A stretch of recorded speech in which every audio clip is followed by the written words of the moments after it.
Next on NCBA's Cattleman to Cattleman. On this week's edition of NCBA's Cattleman to Cattleman, we speak with Dr. Temple Grandin about the state of cattle handling in our industry today and the award-winning movie about her life. Plus, tips on making sure your herd is getting the right nutrition. And now, NCBA's Cattleman to Cattleman with host Kevin Oxner. Hello and welcome to this week's edition of NCBA's Cattleman to Cattleman. I'm Kevin Oxner. Thanks for joining us. Topping this week's cattle industry news, it's a debate as old as our nation. How tightly should the federal government regulate how you and I go about our lives and conduct our business? Bringing this issue sharply into focus for the cattle industry is the USDA's proposed GIPSA rules regulating livestock marketing and aiming to have the federal government step in to ensure, quote, fair competition for producers. Last week, we shared with you some of the Obama administration's views on the issue. This time, we hear from two individuals who attended the recent public forum on livestock marketing at Colorado State University and who are concerned about how the GIPSA rules would impact the U.S. cattle industry. Number one, when I read the Farm Bill requirement of what GIPSA was asked to do, it seemed to me to be pretty narrow and focused a lot on poultry and pork in terms of defining exactly what are some of these issues with production contracts. And then when the rule came out, it's not just production contracts and poultry or pork, it's flung very far afield in terms of all the other types of contracts that are used by the beef industry, the pork industry, in particular marketing contracts, which are not production contracts. GIPSA, the proposed rule regulations, because they are so vague, and as I heard today and I thought was so appropriate, a new standard of conduct with language that is very vague. And so that means that it will be dependent upon case law and litigation and government intervention to actually determine the details of the rule. And that's where we really see industry pulling back and not wanting to continue to pay for premiums that they've done for in the last 25 years. And so that again becomes a concern. One of the troubling things for me is I've done a good bit of research on this topic, and that tact taken by the rule, that underlying premise that the rule works on, isn't really supported by what we know from research. The research tells pretty clearly that the packing industry, while we may not like the small number of players, it's very competitive. It's a very competitive business. There's excess capacity in that business. And they pay very competitive prices for beef. We don't see what's referred to as monopoly behavior. Ideally, we'd like the rule to be pulled and then really take a hard look at, what are the real problems. There's been significant study, the study that Dr. Kuntz did. There's been significant study. Take all of that information, and if there are pieces, such as the arbitration piece, which we support, that piece, then really take that and be specific with that. But don't make broad, overreaching regulations that will, in the end, hurt the industry, take away that incentive for the small and medium producers to receive a premium price for a premium product. The bottom line is that is going to increase the cost associated with doing business in the packing industry. And increasing the cost in the packing industry is going to impact consumers. Those higher costs simply get passed back into lower prices for cattle and higher prices for beef to consumers. No doubt, for many producers, price premiums for adding value to their cattle have been a major benefit and have helped increase U.S. beef quality. These are marketing opportunities NCBA believes will be harmed or eliminated by the GIPSA rules as they stand. Now, the opportunity to comment on the proposed GIPSA rules have been extended until November 22nd, so there's still time to turn the tide on these changes that will put in place stricter government oversight of how you market your cattle. This is the time for cattle producers to be heard on the GIPSA issue. Write or call your member of Congress, join NCBA in the fight, and find out more about GIPSA by visiting our website at cattlemantocattleman.org. Managing risk is key to the success of cattlemen. We have more in this week's Market Watch. Market Watch, brought to you by Pfizer Animal Health. And joining me in the studio today is Larry Hicks of Cattle Hedging. Larry, welcome to the show. Kevin, thank you very much for having me. You bet. Tell us a little bit to begin with, what is cattle hedging? Cattle hedging is something that I've built on for the last 36 years, and its focus is specifically on managing risk for livestock producers and packers in U.S. and Canada. We have a main office in the NCBA building on the first floor. We have a branch in Fort Collins. We have a branch in Yuma, Colorado, a branch in Westminster, and a branch in Colorado Springs. Outstanding. Well, tell me this, how do cattle feeders effectively manage risk if they only focus on equity as opposed to longer-term price forecasts and so forth? What's your read on that? What you're asking me is something that we tend to realign the focus of producers.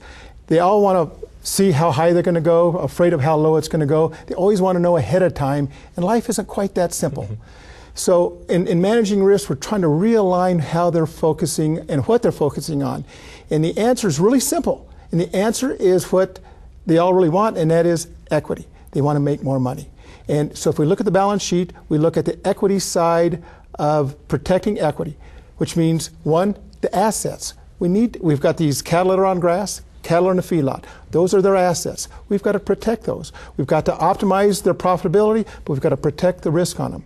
So that's the asset side of the balance sheet. Okay. The other part of the balance sheet that we've got to do a better job of doing that is key to success is the liability side of the balance sheet. Do a better job on buying our feeder cattle, even maybe pricing out ahead. Two, what are we doing about the corn? These volatile times in corn, we cannot sit there, buy an animal, not price in the feed that we're feeding the animals, and expect break-evens that we can reach profitable levels for. Right. We've got to do a better job on the liability side. So managing your risk as manage your equity is our mission statement, that we focus and realign our focus on the protection of the assets, do a better job on the liability side, and that flows to either retained earnings, profitability, or protecting the, I don't care if it's the family farm or a major corporate stockholders. We've got to protect the equity. Yeah, that's a great point. And the last couple of years have shown us that extreme volatility, no doubt. Tell me this, given your 36 years of experience, what would you tell our viewers as to the biggest difference between those outfits that really are profitable and successful over time and those that struggle?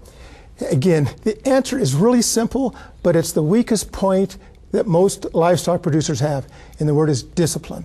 Discipline means that we have to decide and set up initially what we talk about in our classes of risk management, and that is we talk about a hedge policy. Let's decide some rules. Let's get some guidelines here. I don't know what the future has, and the volatility is greater in both price as well as in basis.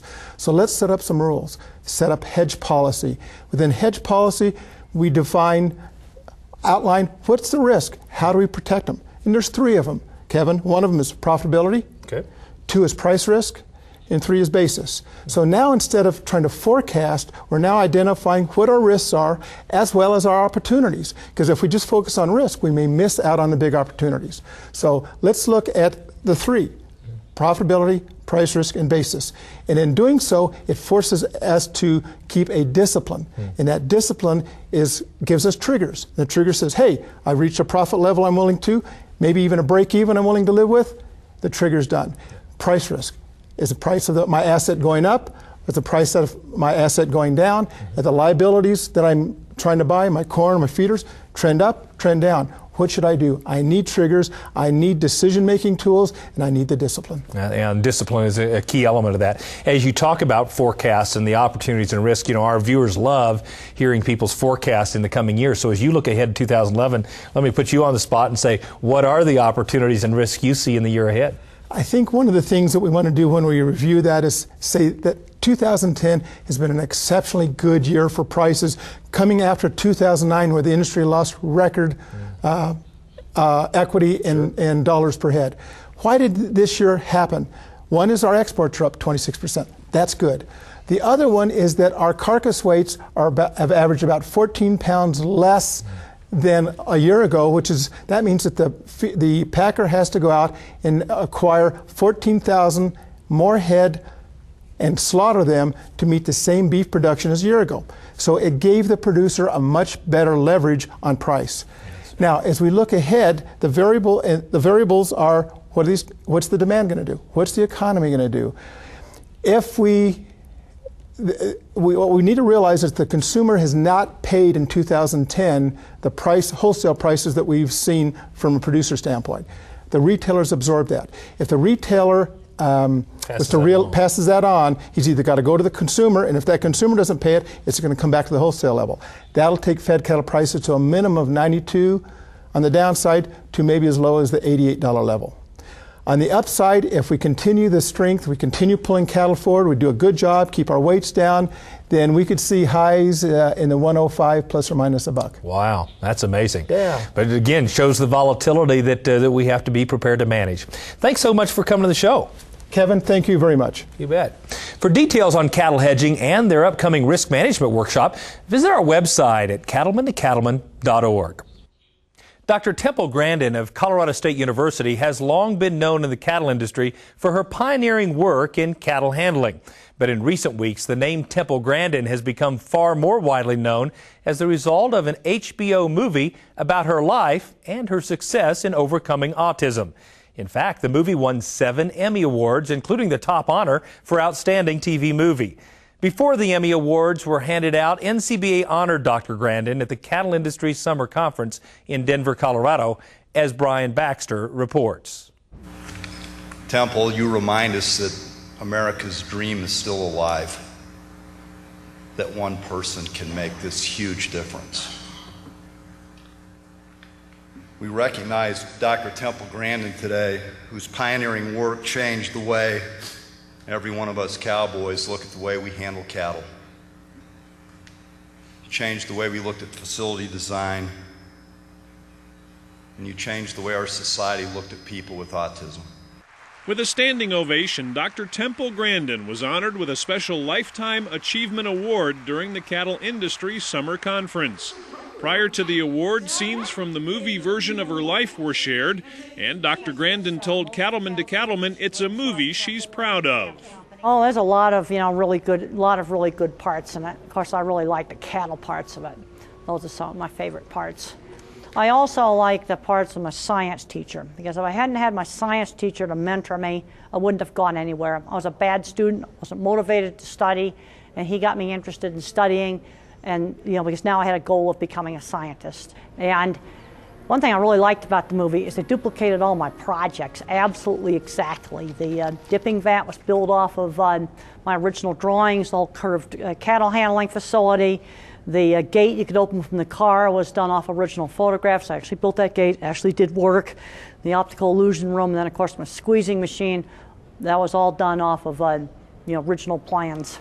I was especially involved in making sure cattle accuracy. I said if they're black and white or they have horns this long, you don't use them. So they've got to be the right kind of cattle. You can't have something that looks like city slicker. Accuracy when it comes to the cattle industry is a passion for Dr. Grandin, who says she's especially pleased when her work makes a real difference in people's lives. I like seeing real things happen in the real world. I'm not into theory. If I have a mother of an autistic child come up to me and say, well, your book really helped me with their child, or my kid went to college because of one of your lectures, that makes me happy.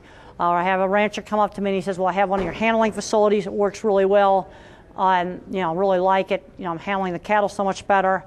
That makes me happy. It's trying to make positive change in the real world. With real things, not just in theory, but real things. As Dr. Grandin visited with cattlemen, she noted that as a result of the movie about her life, she found people are much more interested in how cattle are raised than many in the industry might realize. I found I went out to Hollywood and I did the press conferences out there, and I was in the fanciest hotel in Hollywood, and the press wasn't very interested in movie questions. They were interested in cattle questions. How does a captive bolt stunner work? How do cattle live in feed yards? They were just asking all these cattle questions, and the moderator had to cut it off because they weren't getting any movie questions. People just want to know. In Denver, I'm Brian Baxter reporting for NCBA's Cattleman to Cattleman. Now we'll have more with Dr. Temple Grandin on next week's edition of NCBA's Cattleman to Cattleman. Ahead on this week's edition of NCBA's Cattleman to Cattleman. We are modifying or causing snack eating that's directly correlated to forage quality. Tips from the experts on making sure your cattle are getting the right nutrition in their feed each and every day.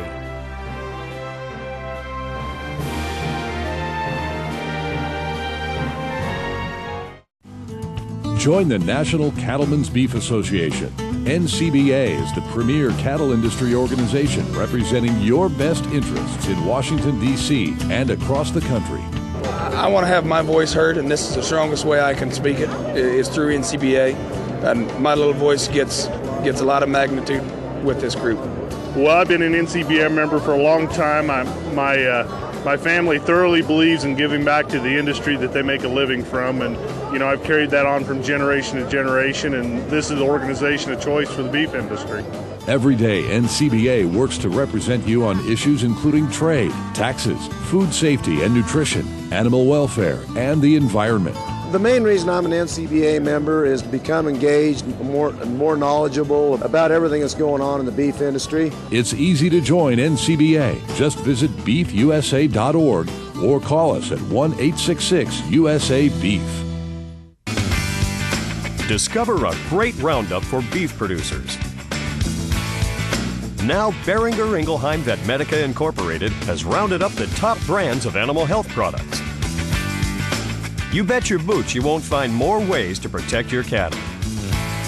So trust the leader to protect your cattle. Trust Boehringer Ingelheim. Talk to your Boehringer Ingelheim animal health representative and discover how we can help your operation.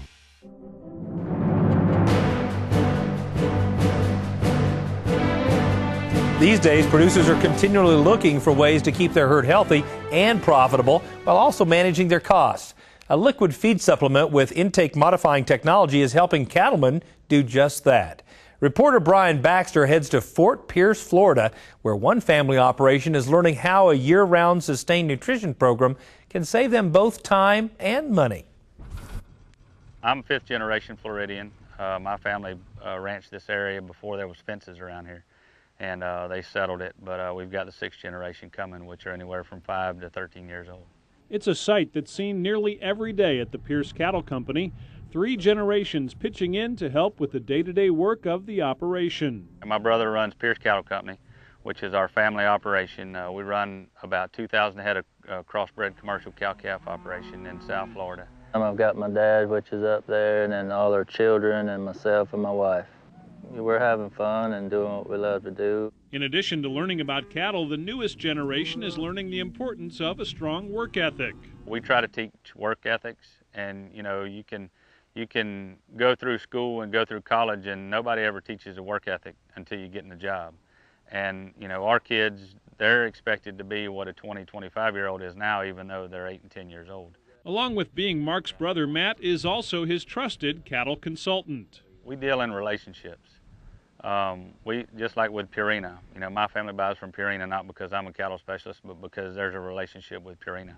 The Pierce family looks to Purina for help in keeping the herd's nutrition stable, even when the weather and forage isn't. Several years ago, we had 3 hurricanes that came through this exact area and went on up the state. So we had a lot of wet weather, very high water, and then in the spring of the year we'll get really dry. The water's up and down. During the summer it gets really hot, and we'll get, average rainfall in August is about 20 inches. So we get a lot of rain and then no rain and then a lot of rain, and it's pretty tough. That's when a feed supplement from Land O'Lakes Purina Feed with intake modifying technology called Superlix comes into play. Intake modifying technology is exactly, it's saying what it is. We are modifying or causing snack eating that's directly correlated to forage quality. We have rate of eating equipment at our research facility that tells us that cattle will come anywhere between 3 to as many as 12 times a day to snack, small snacks each time they come. We found that, the cows, they don't stay on it. They come and they get what they need about twice a day, in the morning and the evening. So the better your grass, the less of the Superlix they're going to eat. The poorer the grass quality, the more they're going to eat to balance their nutritional requirements for that cow. This intake modifying technology helps create sustained nutrition, which is critical for the health of the cow as well as the unborn calf, even in the early stages of pregnancy.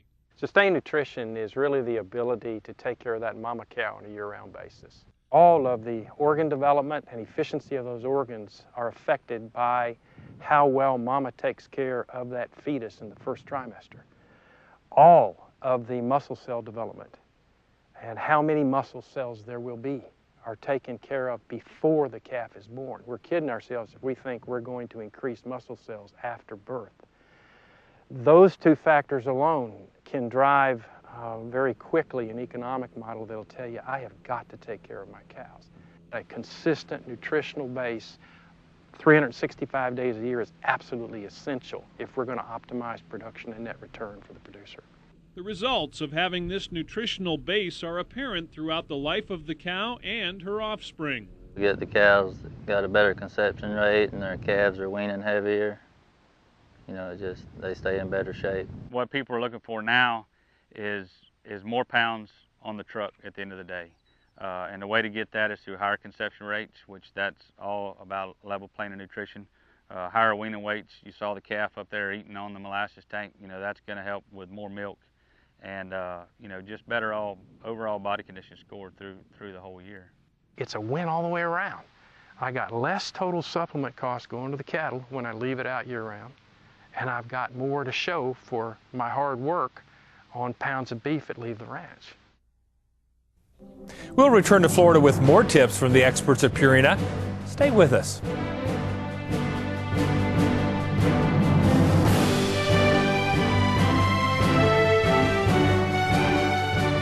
You can tell a lot about a cattleman by his cattle. Purina AccuRation feed with intake modifying technology gives cattle that uniform muscular look. It maximizes forage utilization and controls intake based on forage quality and cattle needs. It reduces labor, saves time, and helps cattle perform to their highest genetic potential, boosting your net return. Available in AccuRation Cattle Limiter, Superlick, Superblock, and Impact Starter. AccuRation feeds from Purina Mills, building better cattle. Consumers count on America's cattlemen to deliver quality beef every time. So in your daily work to raise cattle, keep quality top of mind in everything you do, in the care, feeding, and handling of your animals. You can be a part of a national program that provides sound, proven guidelines for beef cattle production that will establish you as a leader and responsible stockman. Beef Quality Assurance, or BQA, is a national program funded by the Beef Checkoff that can help you strengthen your operation, improve cattle care, drive more value to the bottom line, and increase consumer confidence in the quality of America's beef. Producers across the nation have embraced the BQA program because of their commitment to be the world's best producers of beef, and because assuring beef quality is our job, not someone else's. Find out how you can become BQA certified. Visit the website bqa.org.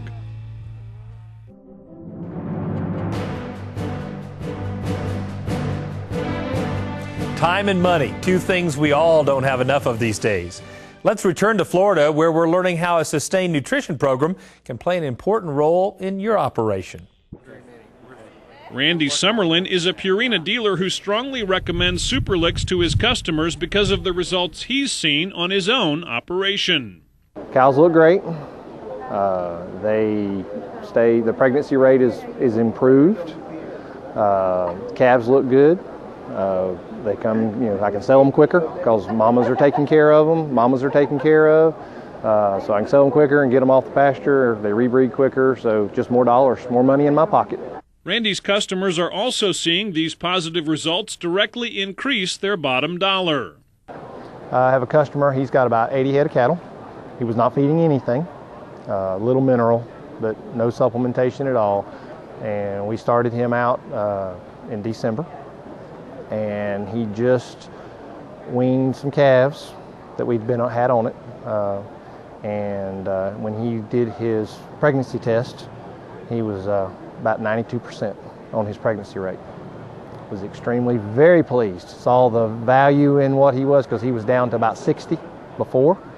Saw the value in what he was feeding, so the money that he was spending, he more than paid for it with the calves, the extra calves he's going to be getting, and the condition of his cows. What we have seen is that, again, with the increased pregnancy rates, weaning weights, calf wean percent, and the reduction in total supplement costs, we've increased their net return. And that's the driving force of any person that should consider this. Operations that already have a high pregnancy rate can also benefit from sustained nutrition. We've had very good ranchers that were running 91% conception, big calves, and when we've gone to this sustained nutrition program using an IM-Tech product, we've actually increased conception rates. They might jump up to 96, 97. One particular ranch, we saw about an 81-pound increase in weaning weight as well. So yeah, it all drops to the bottom line.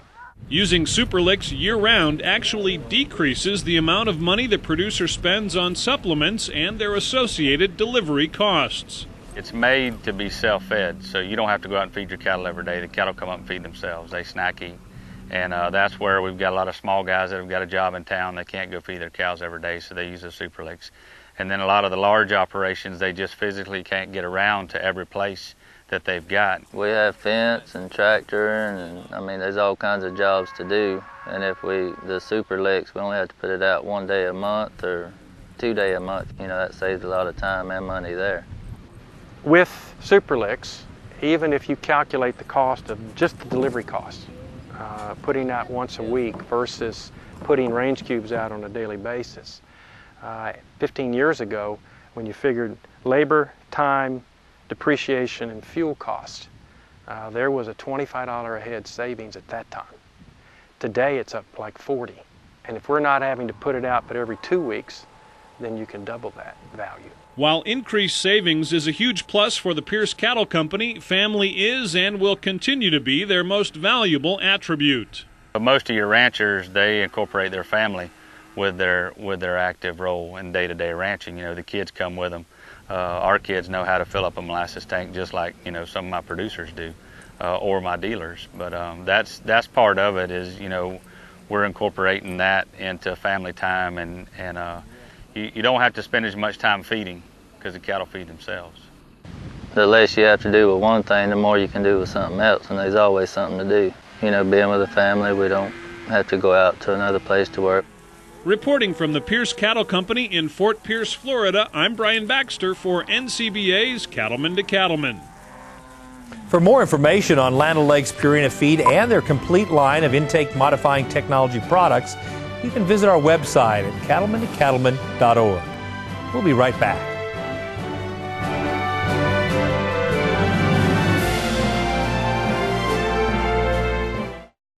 Profit, confidence, value. That's what you get with Tri-Merit, a USDA process-verified program brought to your operation by Global Animal Management Incorporated. Tri-Merit's data management system certifies traditional health processes as well as verifies age and source of individual and groups of animals. To learn more about how Tri-Merit can play a positive role in your operation, visit mygamonline.com. Quality matters to me because I'm responsible for managing the natural resources under my care, providing clean water and healthy feed, and creating an environment that fosters new life. I care for mother cows and newborn calves, nurturing them through the beginning of the life cycle. The entire beef industry is relying on me to provide a quality product they can work with. This is the beginning of the American beef industry. I'm proud of what we'll do here today. You like the John Deere 568 round baler for everything it has. Now, you'll like it even more for what it doesn't. Get rid of the twine tie system and run a 568 with nothing but net. That's right, nothing but easy loading, fast wrapping, bale protecting, cover edge net wrap. Put one to work in your field. See your John Deere dealer today.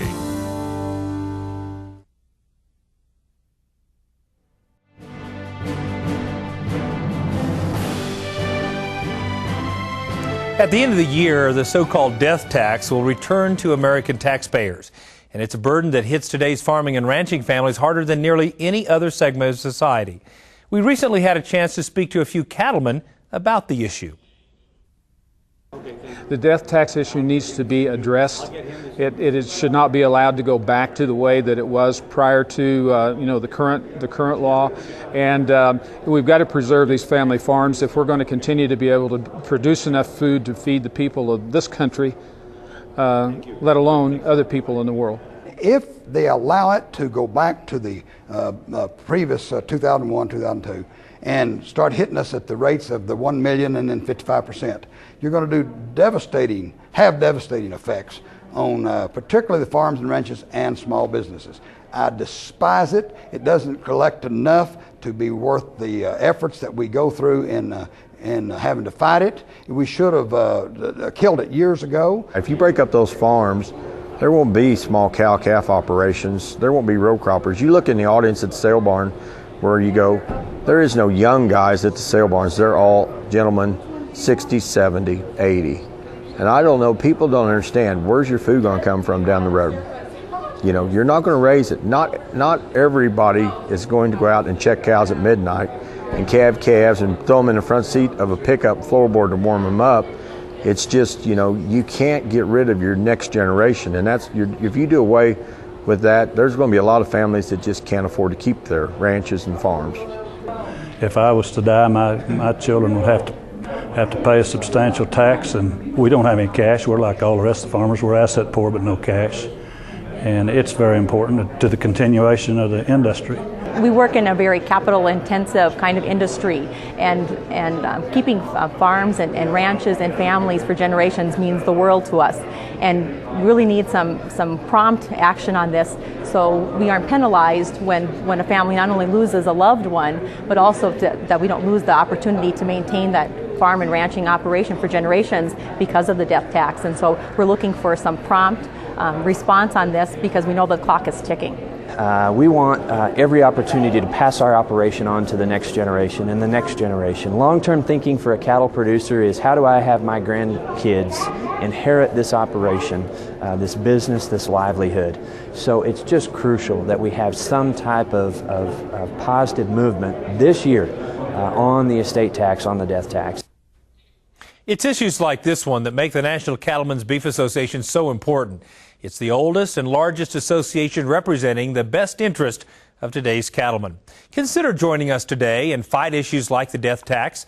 Call us at 1-866-USA-BEEF or visit beefusa.org. Food safety is key to keeping the confidence of our beef consumers. It's key to growing beef demand. And joining me in the studio today is Mohammed Kamari, CEO of the Meat Division of IEH Laboratories and Consulting Group. Thank you so much for coming to the show. Glad to be here. Yes. The first question I'd have for you is what will or how will producers be impacted long term by some of the technologies you see entering the food safety realm? Well, there are a number of ways that producers will be affected, but certainly one of the technologies that's up and coming is that we will be able to trace illnesses all the way to the farm. And an analogy to that is people have a tendency to think we have a lot more food safety problems today than 10, 15 years ago. That's probably not true. The technology that we have today enable us to trace these illnesses and group them together and find out very quickly where they came from. The technology already exists, and I'm pretty confident in the coming years the groups will be able to take the illness all the way to the source. So it'll be a lot more transparent. A lot more transparent, and producers will be directly affected. In your vision, how do the various sectors of our industry work together and work with government to improve food safety over the longer term? Actually, we have come a long way, but we still need to go further. It used to be pretty fragmented. Everyone used to do their own things. Two critical issues happened about 15 years ago or so. One of them was the decision that was made by the president of beef packers to make the food safety to be a non-competitive issue. That's was a monumental decision because it allowed all of those that work in the packing industry to talk to each other, share information with each other.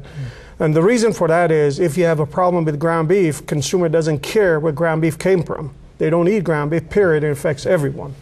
The second and probably more important one was the formation of Beef Industry Food Safety Council.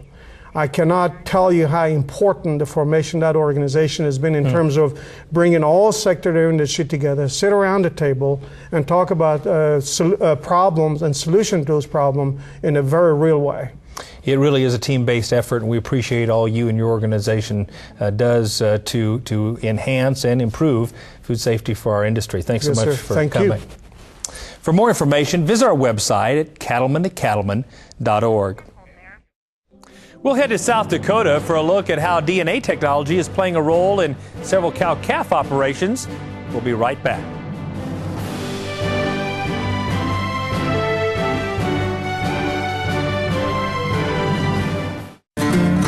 These days, more cattlemen choose Draxxin to fight BRD than any other brand. Here's why. It works. We have fewer repulls, and the ones that we do repull respond, and we have fewer chronics in the end. To retreat anything it's a lot more expensive than using Draxxin as a first time. And the evidence backs up what most cattlemen already know. Draxxin cuts retreats by 50%. So talk to your veterinarian and check the online calculator at Draxxin.com. You'll see why Draxxin should be your first choice to fight BRD. Basically what it's allowed us to do with our operation is run more cattle through in a given period of time. It's just really been a good product to use.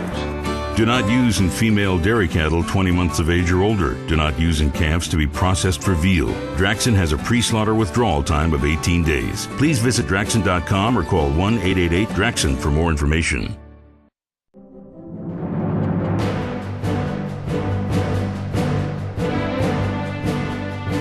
In these tough economic times, ranchers can't afford to invest in cattle without all the information necessary to make confident decisions. Cattleman to Cattleman reporter Matt Fleck has more on a powerful and cost-effective tool that producers can use to help take some risk out of their management choices. For years, Craig Mowry has been a successful seed stock producer in South Dakota. His ranch was founded in 1980 with a crossbred herd, but Mowry now sells only purebred Angus to customers across the region. I actually started with just crossbred cows, and then on the branch that I had at Belvedere, and decided that I wanted to get into basically more of a purebred type of an operation. So we had a breeder down south of here that sold super registered cattle, some of the best in this area, and I purchased 109 head of those cattle over a 3-year period. Everything here is all directly related now from that original start. Mowry knows success in the seed stock business isn't just about selling cattle, it's about offering a wide array of services. Bull buyers are spending good money to buy bulls, and with that increased level of investment comes an increased level of expectations. That's why Mowry turned to Igenity to help improve the quality of his cow herd using their DNA technology. When Craig had called me up, he has unpapered Angus cattle, and he wanted to be able to say, look, this is where my cattle sit for marbling potential, and so then he'd have some numbers, I guess, as compared to some other seed stock producers. I've always selected my cattle for either, all of the different traits, I guess, that were important to me, large scrotal and marbling, and as time went on, I kind of wanted to find out, through all these years of all this work, how, have I improved? Where was I at with it? And so when I saw the ad for Igenity, I contacted them, and then Zach contacted me in return and came out, and we met, discussed how the program worked, and I thought that sounded like it was a good fit for what I was interested in. The Igenity profile allows ranchers to evaluate traits that were previously expensive or difficult to measure, especially in young animals. Producers can apply this information to help make more confident selection decisions, and it all comes from a single DNA sample. Igenity profile fits very well for a seed stock producer, just because of the comprehensive nature of the profile with 15 economically important traits. There's likely going to be several of those traits that are really important for no matter which seed stock producer you're looking at. So that producer can utilize the Igenity profile to help them make selection decisions, mating decisions, as well as breeding decisions in their seed stock operation. So that's going to be really critical for them. There's a lot that you can see when you look at your cattle. You can sort for phenotype or based on their parentage or lineage, but the traits that you can't measure, you can find out through Igenity. We offer traits such as tenderness, ribeye, marbling, feed efficiency. We also do some maternal traits such as calving ease, docility, heifer pregnancy rate, and stayability. So we really cover a gamut of traits, and whether you're also looking to do coat color or horn pulled, we can add those on as well. iGenity can provide seed stock producers an important competitive edge and give their commercial customers more confidence in their purchasing decisions. That's the case for Steve Perry, who buys his cattle from Maori ranches. Perry likes the extra information he gets from Maori ranches thanks to their use of DNA technology. Years ago, you had to have a pretty sharp eye, and you still do, I guess, but now a lot of the work is done for you. Why not use technology? The best thing is I know what I'm getting. If it says it on the sheet, when I buy the bull, I go and look at the bulls ahead of time sometimes, and I talk to Craig over the year, but when I read it on the paper, I know that's what I'm getting. I don't plan on purchasing anything that isn't iGenity tested. We'll return for more on this story just ahead. Stay with us.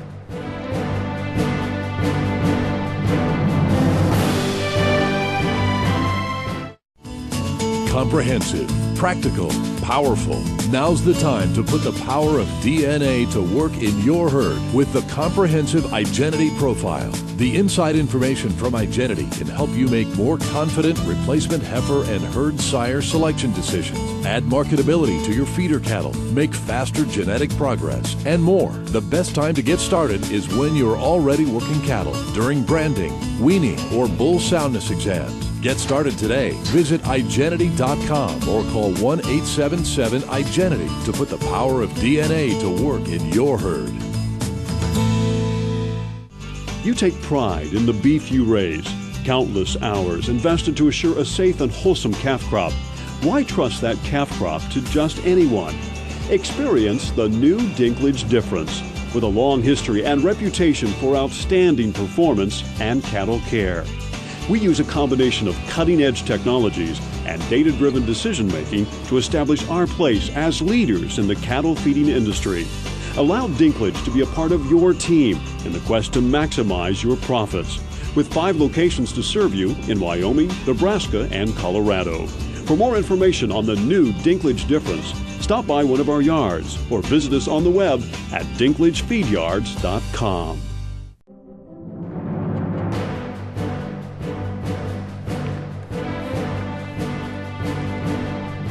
DNA technology is playing an increasingly important role on many operations these days. Let's return to South Dakota to learn more. By putting the power of DNA to work, producers can learn more about each individual calf's genetic potential and in turn make decisions about each calf's future with more confidence. Producers who know about the genetics and health of their cattle are in better shape to be profitable when retaining ownership. For a seed stock operation in this case, replacement heifer selection is critical, absolutely critical, because it's shaping the future of the cow herd and what they're going to eventually, that operation is going to produce in terms of heifers to sell, bulls to market, and so forth. They'll be able to take a look at some of those important traits, whether it's marbling, it's some of the maternal traits, heifer pregnancy rate, stayability.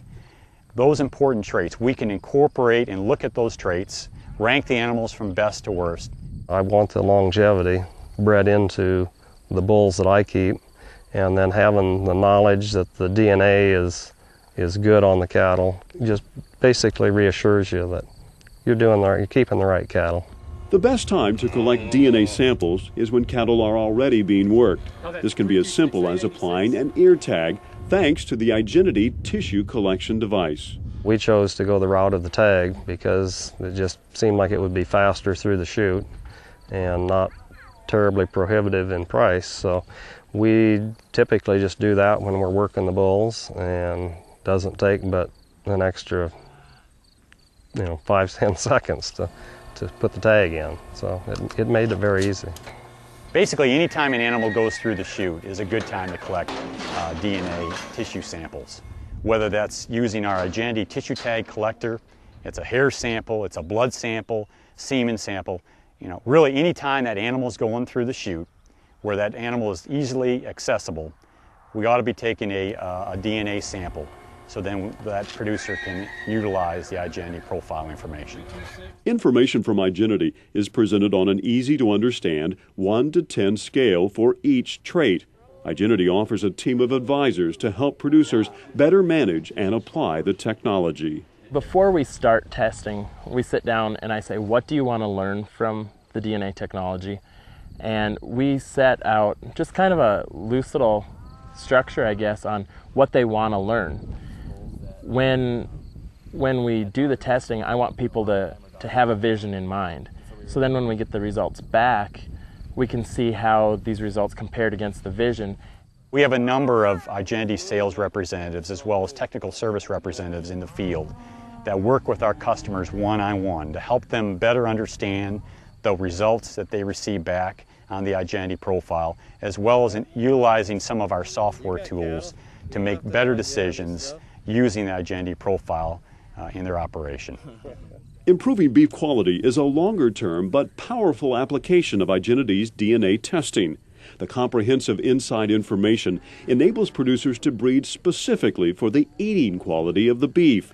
Producing tender beef from top quality cattle will help the bottom line of ranchers all across the nation. Everybody wants to eat a good steak. There's nothing worse than to buy meat and then be dissatisfied with it. So if we can have the marbling and the flavor and then have it be super tender, I think we'll have repeat business over a period of time, and it will just grow. If we can collectively produce a better quality of meat, I think it's going to be better for the whole industry as a whole. If you're looking to differentiate yourself when you're marketing your calves, this is a great way to do it. We're very involved in the beef industry, and we love the beef industry and are all about improving it. And I think what gets me excited is this is a revolutionary technology that is pretty neat in terms of what it can do for our beef industry.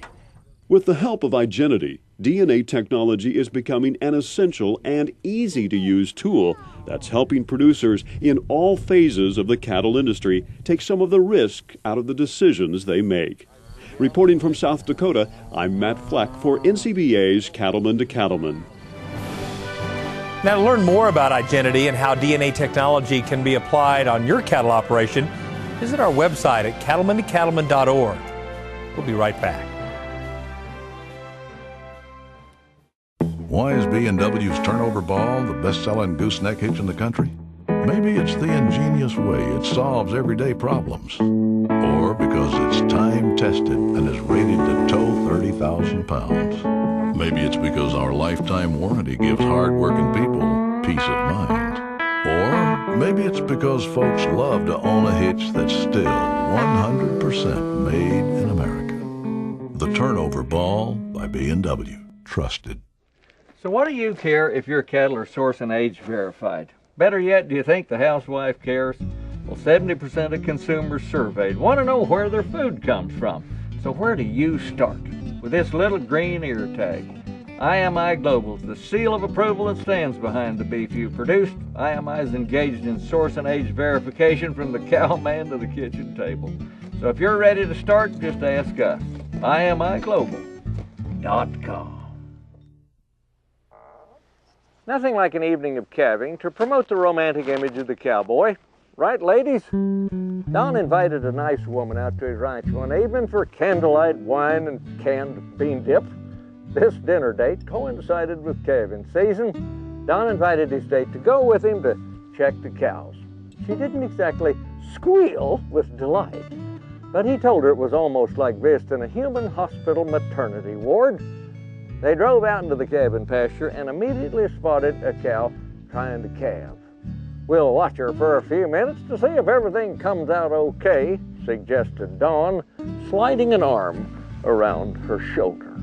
They sat in the warm cab, moonlight mixing with Dawn's elaborate discourse on bovine parturition. He decided to assist the cow, partly for the cow and partly to show off. The calf appeared to be hip-locked. He drove up to the head end of the cow and left the headlight shining in her eyes. Sneaking out, he slipped her on behind her and slid the nylon obstetrical straps over the calf's protruding front feet. At first tug, the cow arose like a bee-stung buffalo. She whirled to mash Don. He was jerked off his feet, but clung to the straps as the cow chased him like a dog chasing its tail. He was alternately upright, flat out, levitating, scooting, skiing, sliding, screaming, and squirreling as the three of them circled like a shaky ceiling fan. His only hope of survival was to hang on and stay behind the helicoptering cow, but even then she managed to land enough blows to win the round and tromp his fallen hat into a pulp. On one mighty jerk, the calf popped out. Don executed a complete cartwheel and landed on his back. The cow rolled him once and headed off into the darkness. His date was not impressed. "Less than professional," she had commented as he climbed in the cab after giving the departed cow a four-alarm cussing. Don tried to recapture the mood by explaining that he'd been in control the whole time. However, it was not very convincing, what with the big glob of manure plastered on the side of his neck and the piece of placenta dangling from his ear. This is Baxter Black from out there.